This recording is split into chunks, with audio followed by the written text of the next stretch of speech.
ہر سال کی طرح آج ہم 17 رمضان مبارک یوم بدر کے حوالے سے پروگرام منعقد کر رہے ہیں۔ یوم بدر ہماری تاریخ کا وہ دن ہے جو ہمارے لیے دنوں میں ایک بہت بڑی اہمیت کا حامل، اور یہ وہ واقعہ ہے جو دنیا کے بڑے بڑے واقعات سے بھی بڑا ہے۔ بدر یہ اسلامی جد و جہد، دین کے غلبے کی جد و جہد، حق و باطل کے درمیان مارکہ آرائی کے سلسلے میں ہونے والی جد و جہد کا ایک بہت بڑا علم اور بہت بڑا مینار ہے۔ یہ ایک ایسا مینار ہے کہ جو قیامت تک، رہتی دنیا تک لوگوں کو حق و باطل کے درمیان واقع ہونے والی کشمکش اور سلسلے میں برپا ہونے والے میدانوں میں راستہ دکھاتا رہے گا، اور ہمیں یہ بتاتا رہے گا کہ حق کی سربلندی کے لیے کوششیں کس طرح کی جاتی ہیں، اس کے پیچھے جذبات کی صداقت کا معیار کیا ہے، اس کے پیچھے سرفروشی کی تاریخ کیسے رقم ہو سکتی، وفاداری کسے کہتے ہیں، حق شناسی کسے کہتے ہیں، ایمان کی قوت کیا ہوتی ہے، اور باطل سے اور شیطانی طاقتوں سے ٹکرانے کا طریقہ کیا۔ یہ واقعہ بدر محض ایک واقعہ نہیں ہے، یہ محض ایک قصہ نہیں، یہ کوئی افسانہ نہیں، بلکہ یہ اسلامی تاریخ کا بہت بڑا سنگ میل ہے۔ یہ اللہ کی قدرت کا بہت بڑا مظاہرہ اور رسول اکرم صلی اللہ علیہ وسلم کی معجزانہ شانوں میں سے ایک بہت بڑی شان۔ یہ اصحاب عزم اور عزیمت کی ایک سچی داستان ہے، یہ سرفروشان اسلام کی ایک سچی تاریخ ہے۔ اس تاریخ میں عشق و محبت کے بھی بڑے بڑے نشانات ہمارے لیے رکھ دیے گئے ہیں۔ یہ واقعہ بدر یہ وہ واقعہ ہے کہ جس کے بعد یہ طے ہو گیا کہ اب دنیا میں اللہ کا نظام غالب آ کے رہے گا، شیطانی طاقتوں کو مغلوب ہونا پڑے گا، کفر کے ایجنٹ، شیطانی طاقتوں کے نمائندے، طاغوت کے ترجمان جو مکے سے ایک بہت بڑا لشکر لے کر چلے تھے اور وہ اس سرخوشی میں مبتلا تھے، ان کو یہ زعم تھا، ان کو یہ تکبر تھا، ان کا یہ خیال تھا کہ ہم آج وہ حملہ کرنے جا رہے ہیں کہ جس کے بعد محمد صلی اللہ علیہ وسلم اور ان کے اصحاب کا قصہ ہمیشہ کے لیے تمام ہو جائے گا۔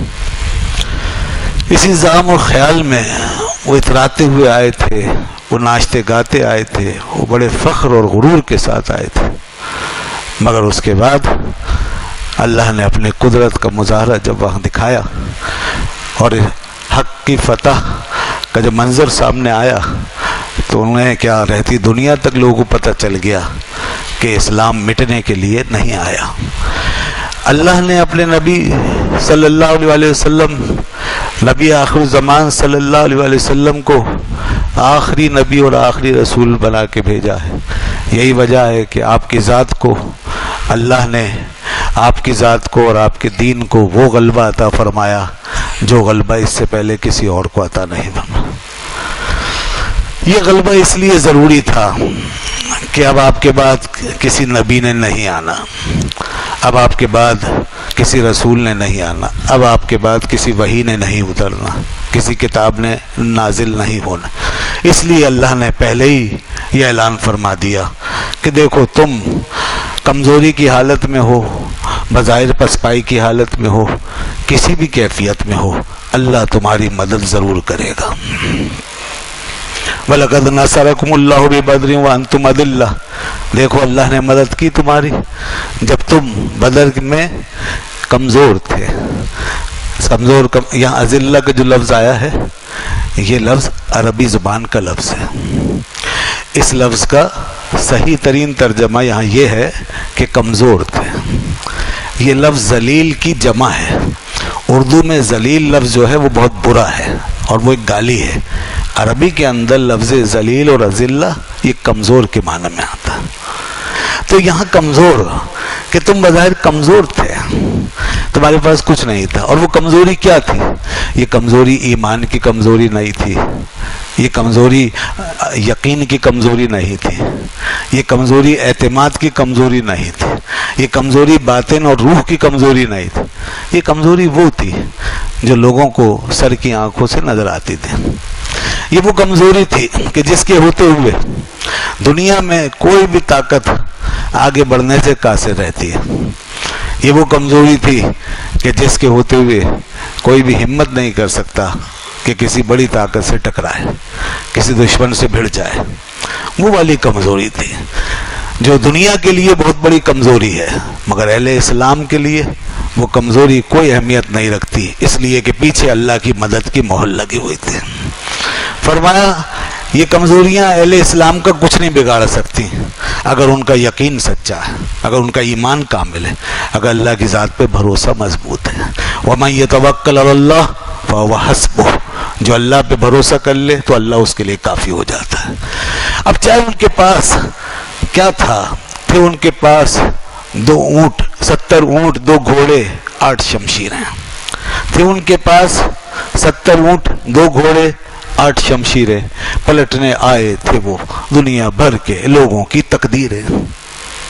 نہ تیغ و تیر پہ تکیا, نہ خنجر پر, نہ بھالے پر. اس پہ بھروسہ کیوں کرے؟ نہ تیغ و تیر پہ تکیا, نہ خنجر پر, نہ بھالے پر. بھروسہ تھا فقط سادی سی کالی کملی والے پر. ان کے درمیان اللہ کا رسول بیٹھا ہوا تھا. انہیں کس بات کی فکر تھی؟ عشق و محبت ان کے سینوں میں موج زن تھا. وہ سچے وفادار تھے, وہ سروں سے کفن باندھ کے آئے تھے. انہوں نے پہلے بھی بہت کچھ ظلم اور زیادتیاں برداشت کی تھی.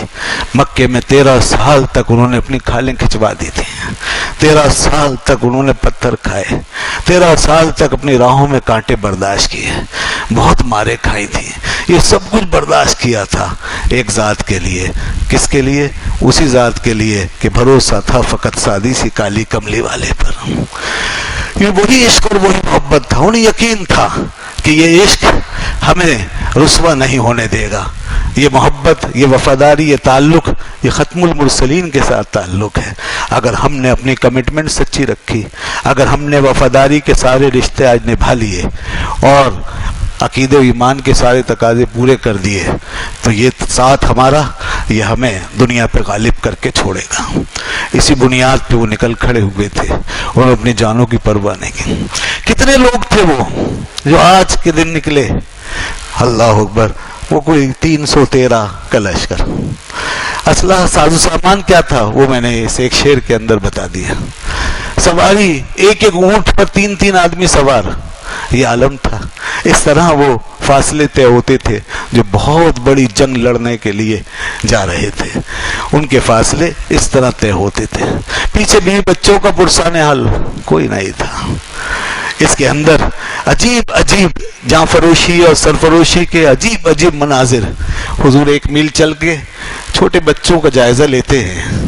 چھوٹے چھوٹے کوئی بچے آ گئے, نو عمر بچے, 10 سال کے, 12 سال کے, 13 سال کے بچے بھی سروں سے کفن باندھ کے نکل کھڑے ہوئے ہیں, اور وہ بھی خوفناک جنگ میں اترنے کے لیے تیار ہیں. اسلام نے بچوں پر جہاد فرض نہیں کیا, عورتوں پر جہاد فرض نہیں کیا. اللہ کے رسول نے فرمایا فلاں فلاں فلاں تم لوگ بہت چھوٹے ہو. عبداللہ ابن عمر سے کہا, انس بن مالک سے کہا, برا بن عازب سے کہا, زید بن ثابت سے کہا, ان سب سے کہا تم چھوٹے ہو. اور بھی کچھ تھے. ایک بچہ ایسا تھا اس کے سر میں عجیب سودا سمایا ہوا تھا نو عمر, مگر کام بڑے بڑے لوگوں کے کرنا چاہتا تھا. وہ یہ طے کر کے آیا تھا اپنی ماں سے, یہ عہد, یہ وعدہ کر کے آیا تھا, ماں یہ سر اب میں کٹوا کر ہی واپس آؤں گا. مجھے اب اللہ کے محبوب کے راستے میں شہید ہی ہونا ہے۔ وہ حضرت سعد بن ابی وقاص کا چھوٹا بھائی تھا جس کا نام تھا عمیر بن ابی وقاص۔ اس نے دیکھا کہ حضور چھوٹے بچوں کو واپس کر رہے ہیں، تو میں بھی چھوٹا ہوں، کہیں مجھے بھی واپس نہ کر دیں، تو لوگوں کے پیچھے چھپنے کی کوشش کرنے لگا۔ حضور کی نگاہ سے کیسے بچ سکتا تھا؟ حضور نے اس کو بلوا لیا، ادھر آؤ عمیر، تم کیا کر رہے ہو؟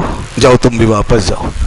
بس اتنا سننا تھا، اس کے آنسوؤں کا سیل دبا ہو گیا، وہ رونے لگا پھوٹ پھوٹ کے۔ حضور نے اس کو روتا دیکھا تو سرکار سے برداشت نہیں ہوا۔ اچھا ادھر آؤ، تمہیں ہمارے ساتھ چلنا ہے؟ کہا ہاں یا رسول اللہ، میں تو قسم کھا کے آیا ہوں، آج آپ کے ساتھ جاؤں گا، آپ ہی کے ساتھ رہوں گا، اگر یہ جان چلی بھی جائے تو مجھے پرواہ نہیں، میں واپس نہیں جاؤں گا۔ جب یہ جذبہ اس کا دیکھا، یہ شوق شہادت دیکھا، تو حضور نے بڑی شفقت سے اجازت دے دی اور اپنی تلوار شریف کا پرتلہ اس کے لگا دیا۔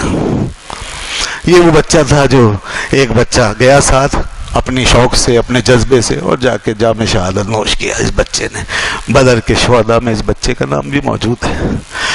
یہ قافلہ منزلیں طے کرتا ہوا آگے بڑھتا چلا گیا ہے۔ ادھر یہ اللہ والوں کی جماعت جا رہی ہے، نور کا قافلہ جا رہا تھا، فرشتے قدم قدم پر جس کے آگے پر بچھا رہے تھے اور جس پہ زمین و آسمان کے سارے انوار برس رہے تھے۔ یہ قافلہ نوری آگے بڑھتا، اور ادھر سے ایک ظلمتوں کا قافلہ آ رہا تھا۔ وہ 1000 کا لشکر جرال لے کے آتے تھے، ان کے پاس نہ اونٹوں کی کمی تھی، نہ گھوڑوں کی، نہ تلواروں کی، نہ نیزوں کی، نہ بھالوں کی۔ شراب کے مٹکے انہوں نے لاد رکھے تھے اپنی سواریوں پر، عورتیں ساتھ رکھی تھی۔ جگہ جگہ جہاں ٹھہرتے وہاں خوب دھما چوکڑی کرتے، وہاں دھمال ڈالتے، خوب ناچتے گاتے، شرابیں پیتے۔ انہیں بڑا غرور تھا کہ آج ہم جا کے اس سلسلے کو صفحہ ہستی سے مٹا کر آ رہے ہیں۔ چنانچہ وہ آگے بڑھ رہے، وہ اس نشے سے آگے بڑھ رہے تھے، وہ شیطانی طاقتیں ساتھ ساتھ چل رہی تھی۔ خود ابلیس لعین، شیطان لعین کسی انسانی شکل میں ان کے ساتھ ہو لیا تھا اور ان کو ہمتیں دلا رہا تھا کہ بڑھتے جاؤ، چلتے جاؤ، فتح تمہیں ہی نصیب ہوگی۔ ابلیس ساتھ ساتھ ادھر سے آ رہا تھا۔ ادھر یہ قافلہ ایمان والوں کا ایک مقام پر پہنچا جسے زفران کہتے ہیں۔ زفران کے مقام پر باقاعدہ یہ اطلاع پہنچ گئی کہ ایک لشکر جرار خوخار انداز میں آگے بڑھ رہا ہے اور پوری طرح مسلح ہے اور کیل و کانٹے سے لیس ہے اور وہ مسلمانوں سے لڑنے آ رہا ہے۔ رسول خدا نے چاہا کہ اب اپنے صحابہ، اپنے اصحاب، اپنے غلاموں کی رائے کو دنیا کے سامنے ظاہر فرمائیں، ان کا جذبہ جافروشی دنیا کو پتہ چلے۔ حضور نے اپنے اصحاب سے خطاب فرمایا، میں پہلے بھی یہ حوالہ دے چکا ہوں، بڑا ایمان افروز لمحہ تھا وہ۔ اللہ اللہ، تاریخ انسانی میں ایسی مثالیں کہاں ملیں گی؟ میں پہلے بھی بتا چکا ہوں، اللہ کے اور انبیاء ایسے کڑے وقت میں جب اپنے اصحاب کو آزماتے تھے، موسیٰ علیہ السلام جب اس قوم بنی اسرائیل کو پکارتے تھے تو یہ قوم ایسے ہی وقت میں ان کا ساتھ چھوڑ دیتی تھی۔ مگر حضور کی شان، حضور کے دیوانوں کی شان دیکھو کہ رسول خدا نے جب اتنے مشکل وقت میں اپنی قوم سے فرمایا، اے میرے اصحاب اب بتاؤ کیا چاہتے ہو؟ واپس جانا چاہتے ہو یا آگے لڑنا چاہتے ہو؟ اس قافلے سے ٹکرانا چاہتے ہو؟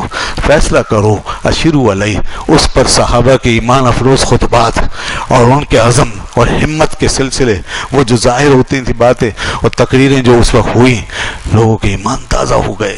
حضرت ابوبکر صدیق نے خطبہ دیا، حضرت عمر فاروق نے خطبہ دیا، پھر حضور نے فرمایا اور لوگ بھی بولے۔ حضرت مقداد بن عمر نے کہا، یا رسول اللہ، ہم بنی اسرائیل تھوڑے ہی ہیں، ہم بنی اسرائیل تھوڑے ہی ہیں کہ جو مشکل وقت میں اپنے پیغمبر کا ساتھ چھوڑ کے بھاگ گئے، جنہوں نے صاف کہہ دیا آپ جاؤ اپنے رب کو لے جاؤ اور آپ جا کے لڑو۔ یا رسول اللہ، ہم آپ کے وفادار غلام ہیں، ہم نے آپ پہ ایمان قبول کیا ہے، ہم نے آپ کے حسن و جمال کا وہ مظاہرہ دیکھ لیا ہے، آپ کی کشش نے ہمارے دلوں پہ وہ اثر چھوڑ دیا ہے کہ اب زندگی یا موت کے کسی مرحلے پر ہمارے بارے میں یہ سوچا بھی نہیں جا سکتا کہ ہم آپ کا ساتھ چھوڑ دیں گے۔ اس لیے ہم یہ کہتے ہیں، اے ہمارے آقا، آپ بھی چلیں، آپ کا رب بھی چلے، آپ کا رب آپ کے ساتھ ہے اور آپ لڑیں، ہم آپ کے ساتھ لڑیں گے۔ اِنَّا مَعَكُمَا مُقَاتِلُونَ، ہم آپ کے ساتھ لڑیں گے۔ ہم بنی اسرائیل کی طرح نہیں کہتے اِنَّا ہَاهُنَا قَاعِدُونَ کہ ہم یہاں بیٹھے ہیں۔ اس کے بعد حضور نے مزید فرمایا تو سعد بن معاذ رضی اللہ عنہ نے وہ تقریر و خطاب فرما دیا کہ عشق کے سارے رنگ بھر کے رکھ دیے. انہوں نے وفاداری کی تاریخ رقم کر دی. وہ الفاظ تاریخ کے نقش پر ثبت کر دیے کہ قیامت تک آنے والے عاشقوں کی اور سچے وفادار غلاموں کے دل کی آواز بن گئے. انہوں نے کہا اے اللہ کے محبوب، ہم نے اپنے معاہدے، وعدے، عہد، پیمان سب آپ کے ہاتھ میں رکھے ہیں. ہم ایمان لا چکے، آپ پر تصدیق کر چکے آپ کی. آپ اللہ کے سچے رسول ہیں. اللہ نے آپ کو حق کے ساتھ بھیجا ہے. اللہ نے جس بات کا آپ کو حکم دیا ہے آپ وہ کر گزریے. آپ جہاں ہمیں لے کر جانا چاہتے ہیں لے کے چلیے. اے محبوب خدا، آج اس سمندر میں، اگر اس سمندر میں بھی آپ ہمیں اتاریں گے، یہ جو سمندر آگے آ رہا ہے اگر وہاں بھی آپ ہمیں اتاریں تو ہم اترنے کے لیے تیار ہیں. ہم اترنے کے لیے تیار ہیں. ہم آپ کے لیے سب کچھ کرنے کے لیے تیار ہیں. وما تخلف منی واحد منا، اور ہم میں سے کوئی ایک شخص بھی آج ہم میں سے پیچھے نہیں ہٹے گا، آپ کے ساتھ رہے گا. چنانچہ اور فرمایا انہوں نے، اور اللہ تعالیٰ، شاید اللہ تعالیٰ ہمارے ہاتھوں سے وہ چیز دکھائے گا کہ جس سے آپ کی آنکھیں ٹھنڈی ہو جائیں گی. آج ہم وہ قربانیاں پیش کریں گے جس سے آپ کی آنکھیں ٹھنڈی ہو جائیں گی. چنانچہ یہ تھے وہ مردان حر، یہ تھے وہ اہل حق، یہ تھے وہ وفاداران حق. یہ قافلہ اس جذبے کے ساتھ، اس عزم کے ساتھ آگے بڑھتا ہے. حضور اس مقام پر ٹھہرتے ہیں جہاں تھوڑی دیر کے بعد اگلے دن جنگ ہونے والی ہے. میدان بدر کے کنارے پر ایک طرف رسول خدا صلی اللہ علیہ وسلم قیام فرماتے ہیں اپنے لشکر کے ساتھ، اور دوسری طرف کفار کا لشکر جرار بیٹھا ہے. وہ اپنی بدمستیوں میں مگن ہے. حضور نے حضرت علی، حضرت زبیر، حضرت سعد سے فرمایا تم لوگ جاؤ، ذرا کفار کے لشکر کا جائزہ لے کر آؤ اور کچھ معلومات جو بھی ملے لے کر آؤ. یہ تین حضرات گئے. تھوڑی دیر کے بعد جب یہ واپس آئے تو دو غلاموں کو پکڑ کے لائے تھے. آپ صلی اللہ علیہ وسلم اس وقت نماز میں مصروف تھے. صحابہ کرام نے ان دونوں غلاموں سے پوچھنا شروع کر دیا، بتاؤ تم لوگ کون ہو؟ تم ابو سفیان کے آدمی ہو نا؟ اور کہا نہیں، ہم ابو سفیان کے آدمی نہیں ہیں. انہوں نے اس کو مارا. اگر تم جھوٹ بولتے ہو تو ابو سفیان کے آدمی نہیں ہو؟ نہیں، ہم ابو سفیان کے آدمی نہیں، ہم تو قریش کے لوگ، قریش کے سکے ہیں، یعنی پانی پلانے والے. ہم ابو سفیان کے آدمی نہیں. مارا تو اس کو تکلیف ہوئی. اس نے کہا اچھا ہم ابو سفیان کے آدمی ہیں، اور چھوڑ دیا. حضور نے اس اثنا میں نماز مکمل فرمائی تو آپ نے فرمایا جب وہ سچ بولتا تھا تو تم اس کو مارتے تھے، جب اس نے جھوٹ بولا تو تم نے اس کو چھوڑ دیا. ان کو میرے پاس لاؤ، ان کو میرے پاس. تو وہ دونوں آپ کی خدمت میں حاضر ہوئے. آپ نے فرمایا تمہیں لشکر قریش کے بارے میں کچھ پتا ہے؟ انہوں نے کہا ہاں، یہ پہاڑ کے تودے کے اس طرف ہے. کہا اس میں کتنے لوگ ہیں؟ انہوں نے کہا یہ تو ہمیں نہیں پتا کہ اس میں کتنے لوگ ہیں. کہا اچھا تمہیں یہ معلوم ہے وہ روزانہ کتنے اونٹ ذبح کرتے ہیں؟ اور کہا ہاں، کبھی 9 اور کبھی 10. تو فرمایا اس کا مطلب ہے وہ 900 سے 1000 کے درمیان ہیں. 900 سے 1000 تک ہیں، اتنے ہی تھے وہ لوگ، 1000 کے لگ بھگ لوگ تھے وہ. آپ نے فرمایا تمہیں یہ پتا ہے اس میں کون کون سے سردار شریک ہیں؟ انہوں نے کہا ہاں، اس میں ابو جہل ہے، عمر بن ہشام، اس کے اندر ابو البختری ہے، اس کے اندر نوفل بن خویلد ہے، اس کے اندر عتبہ ہے، اس میں شیبہ ہے، اس میں ولید ہے، اس میں یہ سب ہے. انہوں نے اور کچھ نام بتائے. حضور نے فرمایا لو میرے اصحاب، مکے والوں نے اپنے جگر پارے تمہارے سامنے ڈال دیے ہیں. یہ مکے کے بڑے بڑے سردار ہیں، یہ سارے جگر پارے تمہارے سامنے ڈال دیے ہیں. پھر آپ نے ان دونوں کو چھوڑ دیا، وہ دونوں چلے گئے. ادھر سے بھی اس طرح مخبری ہوتی تھی اور آتے تھے جائزہ لینے کے لیے لوگ. تو انہوں نے، کفار مکہ نے اپنا ایک جاسوس بھیجا. اس کا نام تھا عمیر بن وہب. اس کو یہ ٹاسک دیا کہ تم جا کے مسلمانوں کے لشکر کا جائزہ تو لو، کیا ہیں، کیا کر رہے ہیں، کون ہے، کتنے ہیں. چنانچہ وہ آیا اور اس نے پورے لشکر کا جائزہ لیا دور سے اور پھر واپس کیا، اور جا کے پھر اس نے ان کو پوری رپورٹ دی اور کہا کہ لوگوں مسلمان کوئی 300 کے آس پاس ہیں اور ان کے پاس 70 اونٹ ہیں اور 2 گھوڑے ہیں، وہ اونٹ اور گھوڑے بھی گن کے چلا گیا، اور لیکن میں نے اس لشکر کے اندر ایسے لوگ دیکھے ہیں، ایسے اونٹ دیکھے ہیں جو اونٹ ہیں اگرچہ کم ہیں مگر ان اونٹوں کے اوپر موتیں سوار ہیں۔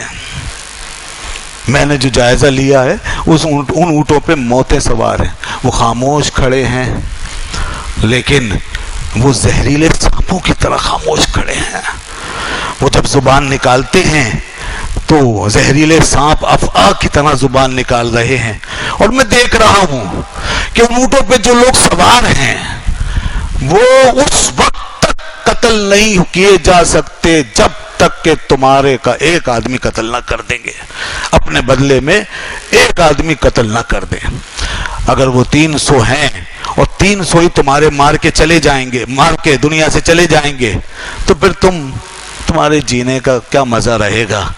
تو لہذا سوچ لو، میں نے یہ منظر دیکھا ہے کہ وہ اس وقت سروں سے کفن باندھ کے بیٹھے ہیں۔ یہ بات جب لوگوں نے سنی تو وہاں کچھ لوگوں کو خیال آیا، ان میں حکیم بن حزام جو بعد میں مسلمان ہو گئے تھے وہ اٹھے اور اٹھ کر کے عتبہ کے پاس گئے، عتبہ سے کہا، عتبہ ایک بڑا سردار ہے، اس سے کہا کہ دیکھو تم محمد صلی اللہ علیہ وسلم ان کے اصحاب سے لڑ کے کیا کرو گے؟ تمہارا ایک حلیف ہے، اس کے خون کا مسئلہ ہے، تم اس کی دیت ادا کر دو، خون بے ادا کر دو، خواہ مخواہ بات کو کیوں بڑھا رہے ہو؟ تم یہ لڑائی نہ بڑھاؤ اور یہاں سے واپس چلے جاؤ، اور دیکھو اگر تم چاہتے ہو نا کہ رہتی دنیا تک تمہارا نام لیا جائے اچھے طریقے سے تو یہ کام آج کر لو، تو محمد صلی اللہ علیہ وسلم اور ان کے اصحاب سے مت لڑو۔ اگر تم ان سے لڑ کے بالفرض محمد صلی اللہ علیہ وسلم کو قتل کر بھی دیتے ہو تو وہ جو ان کے ساتھ ہیں نا، ان میں کتنے ایسے ہیں جو تمہارے چچیرے بھائیوں کو، ماموزاد بھائیوں کو مار ڈالیں گے اور ساری زندگی تم ان کا منہ دیکھو گے تو تم برداشت کر لو گے؟ وہ قاتل تمہارے سامنے پھرتے رہیں گے، تمہارے کتنے عزیزوں کو مار ڈالیں گے۔ تو چھوڑو اس لڑائی کو، ان کو ان کے حال پہ چھوڑ دو اور ان کا معاملہ اہل عرب کے حوالے کر دو، اہل عرب خود نمٹتے رہیں گے۔ عتبہ کی سمجھ میں یہ بات آ گئی۔ عتبہ نے کہا تو میں کیا کروں؟ کہا تم اٹھو، اپنی قوم کو سمجھاؤ اور ابو جہل کو سمجھاؤ۔ اس وقت یہ جنگ بھڑکانے میں سب سے آگے ابو جہل ہے، تو ابو جہل کو سمجھا دو جا کے کہ وہ واپسی کا اعلان کر دے۔ عتبہ اٹھا اور اپنی قوم میں اس نے خطبہ دیا اور نے کہا لوگوں، بات یہ ہے کہ اس لڑائی کا ہمیں کوئی فائدہ نہیں، اور یہ ایک مسئلہ جو ہے خون بہا کا، یہ میں ادا کرتا ہوں، میرے حلیف کا معاملہ ہے، لہذا ہم یہاں سے واپس چلتے ہیں، ہم کیوں لڑ رہے ہیں؟ تو بہت سے لوگوں کی سمجھ میں آنے لگی یہ بات۔ حضور علیہ الصلوۃ والسلام نے فرمایا اگر قوم اس کی بات مان لے تو یہ سب بہتر رہے گا ان کے لیے، اور اگر اس کی بات لوگوں نے نہیں مانی تو پھر یہ بہت نقصان اٹھائیں گے۔ پھر اس کے بعد یہ معاملہ ابو جہل کے پاس پہنچا۔ ابو جہل اسلام کی تاریخ میں بدترین دشمن کے طور پہ ظاہر ہوا ہے، یہ وہ بدبخت تھا جو سب سے بڑا دشمن بنا۔ ابو جہل اپنا اسلحہ صاف کر رہا تھا زیتون کے تیل سے، اپنی زرہ چمکا رہا تھا، اپنی تلواروں کو تیز کر رہا تھا۔ اس سے جا کر جب یہ بات کی گئی تو اس نے کہا لو، عتبہ ڈر گیا۔ محمد صلی اللہ علیہ وسلم ان کے اصحاب کو دیکھ کر عتبہ کا سینہ پھول گیا۔ سینہ پھول گیا کا مطلب عرب میں یہ تھا ڈر گیا، بزدل ہے یہ، اور یہ ان کو دیکھ کر کے ڈرا ہے، اور اس کو اس بات کا لحاظ ہے کہ اس کی آل میں سے ابو حذیفہ وہاں بیٹھا ہوا ہے، یہ اس کو بچانا چاہتا ہے۔ ابو جہل نے بڑی جذباتی باتیں کرنا شروع کر دی عتبہ کے خلاف، عتبہ کو جوش دلانے کے لیے۔ اس کے بعد کچھ اور لوگوں کو اس نے بلایا اور کہا کہ اعلان کرو تمہاری غیرت کہاں مر گئی ہے، کیا اس طرح واپس جاؤ گے؟ ہم بغیر لڑے واپس نہیں جائیں گے، جو بزدل ہے آج وہ دیکھ لے گا کہ اس کا کیا اثر ہوگا، لہذا ہم تو یہاں لڑیں گے اور اپنی بہادری اور طاقت کا سکہ جما کے جائیں گے۔ عتبہ نے جب یہ باتیں سنی تو اس کو بھی جاہلانہ غیرت آ گئی، وہ کھڑا ہوا کہنے لگا ابو جہل تو یہ سمجھتا ہے کہ عتبہ ڈر گیا، سینہ پھول گیا، کل پتہ چل جائے گا کس کا سینہ پھولا، تیرا یا میرا۔ اس نے کہا لاؤ میرا اسلحہ۔ شروع ہو گیا، جاہلیت کی غیرت اس کی جاگ گئی، وہ بھی کھڑا ہو گیا، اور اس طریقے سے پھر سارے کے سارے لوگ ابو جہل کی شرارت کی وجہ سے تیار ہو گئے، جو کچھ تیار ہوئے تھے واپس جانے کے لیے وہ بھی لڑنے کے لیے آمادہ ہو گئے۔ یہ سب کچھ ہوا، بہرحال ان کے مقدر میں تباہی لکھی ہوئی تھی اور یہ جنگ ہونی تھی۔ چنانچہ اس کے بعد جناب صفیں بند گئی۔ اللہ کے رسول صلی اللہ علیہ وسلم فرمایا میری اجازت کے بغیر کوئی بھی لڑائی شروع نہیں کرے گا۔ سب سے پہلے حضرت عمر رضی اللہ عنہ کا ایک آزاد کردہ غلام مہجہ وہ آگے بڑھا تھا، اس کو شہید کر دیا گیا، پہلا شہید مہجہ تھا۔ اس کے بعد ایک اور صاحب وہ آگے بڑھے تھے، وہ شہید ہوئے۔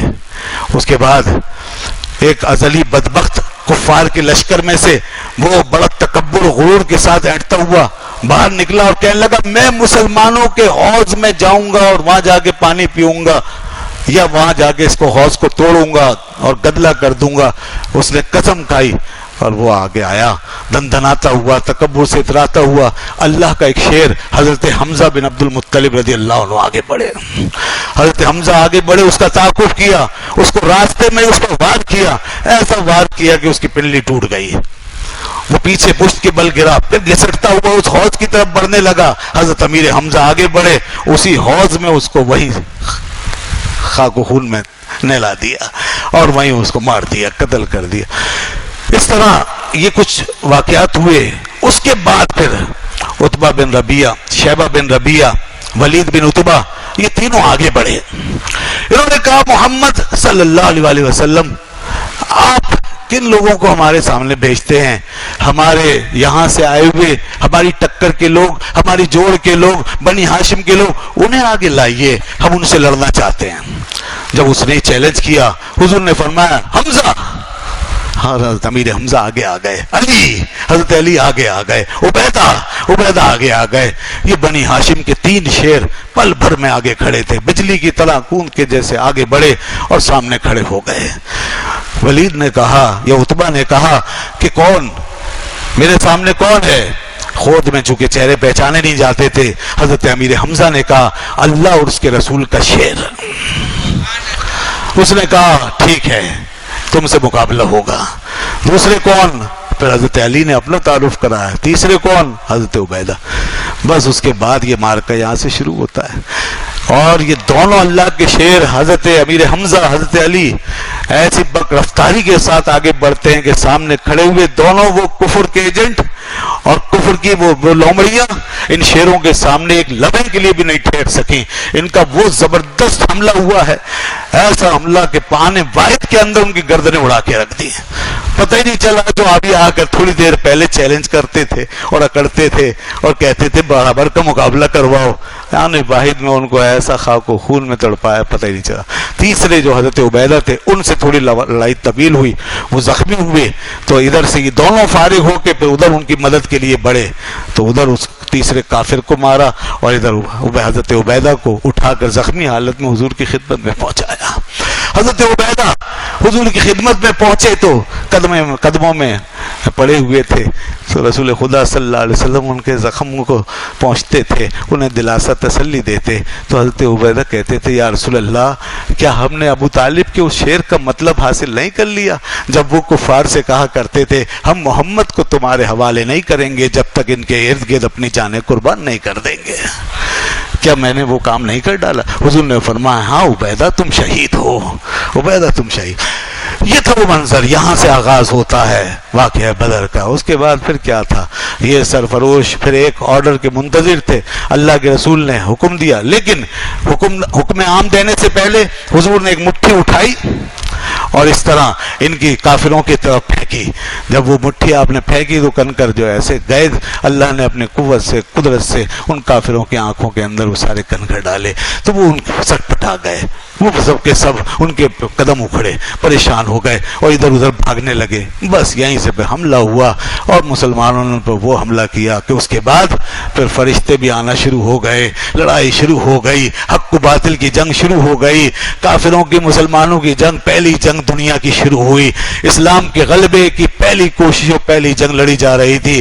اللہ نے اس کا وہ منظر بنا دیا، زمین سے لے کر آسمان تک فرشتے قطار اندر قطار آتے تھے، انسانوں کو نظر نہیں آتے تھے۔ لوگ کہتے صرف اتنا پتہ چلتا تھا کسی کا چہرہ زخمی، مگر کس نے کیا پتہ نہیں، کسی گردن کٹی پتہ نہیں کس نے کاٹی، یہ سب سلسلہ ہو رہا تھا۔ ابلیس کو نظر آئے، فرشتے ابلیس کو نظر آئے، اس نے دیکھا، جیسے ہی فرشتوں کو دیکھا وہ بھاگا، تو اس نے کہا اللہ کی مدد آ گئی، اب میرا کام ختم ہو گیا۔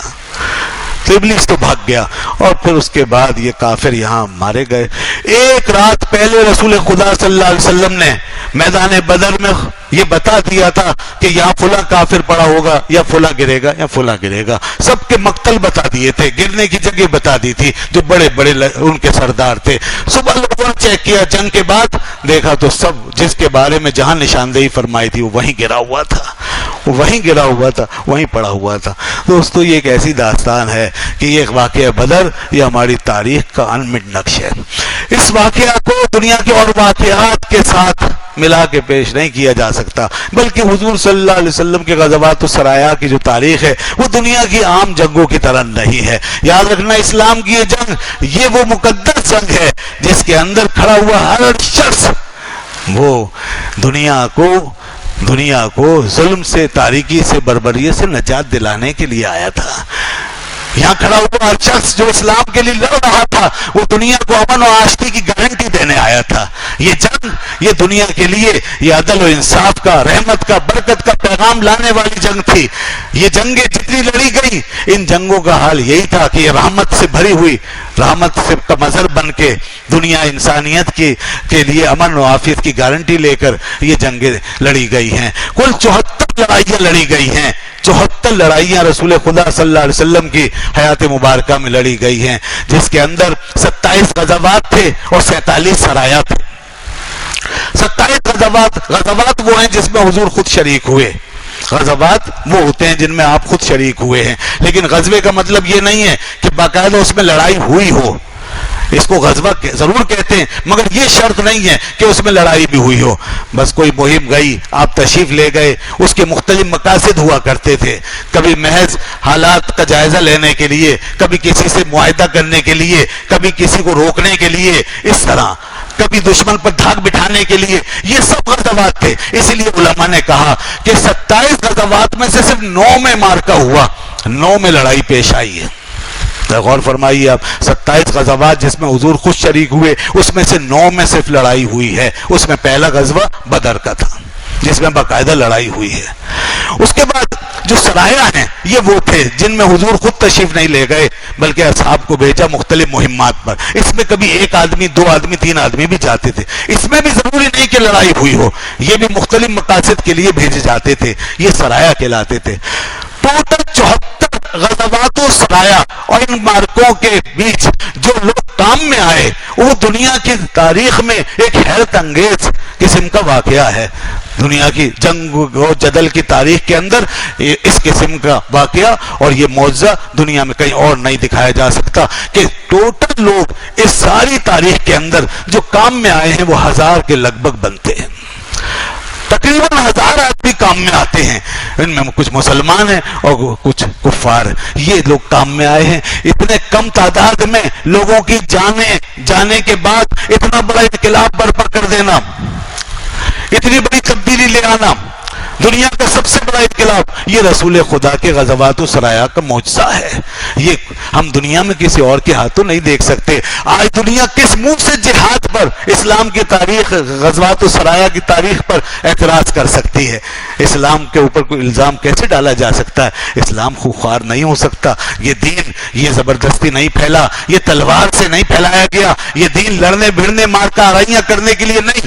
علامہ اقبال نے بہت صاف لفظوں میں کہہ دیا تھا کہ شہادت ہے مطلوب و مقصود مومن، نہ مال غنیمت نہ کشور کشائی۔ اگر مال غنیمت کشور کشائی ہوتا تو 10 سال کے اس عرصے میں رسول خدا 10,000 10 لاکھ آدمیوں کو مروا دیتے اور